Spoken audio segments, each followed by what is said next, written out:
নমস্কার। ছাড়পত্র, কবি সুকান্ত ভট্টাচার্য। যে শিশু ভূমিষ্ঠ হলো আজ রাত্রে, তার মুখে খবর পেলুম সে পেয়েছে ছাড়পত্র এক। নতুন বিশ্বের দ্বারে তাই ব্যক্ত করে অধিকার, জন্মমাত্র সুতীব্র চিৎকারে।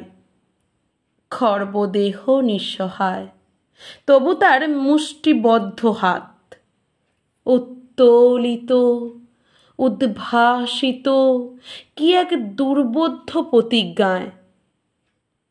সে ভাষা বোঝে না কেউ, কেউ হাসে, কেউ করে মৃদু তিরস্কার। আমি কিন্তু মনে মনে বুঝেছি সে ভাষা। পেয়েছি নতুন চিঠি আসন্ন যুগের, পরিচয়পত্র পড়ি ভূমিষ্ঠ শিশুর।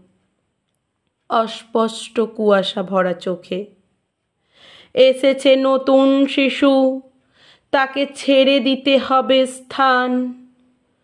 জীর্ণ পৃথিবীতে ব্যর্থ মৃত আর ধ্বংসস্তূপ পিঠে চলে যেতে হবে আমাদের। চলে যাব, তবু আজ যতক্ষণ দেহে আছে প্রাণ, প্রাণ প্রণে পৃথিবীর সরাব জঞ্জাল।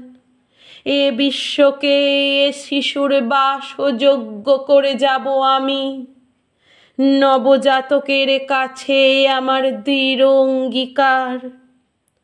অবশেষে সব কাজ সেরে আমার দেহের রক্তে নতুন শিশুকে করে যাব আশীর্বাদ। তারপর হব ইতিহাস। নমস্কার।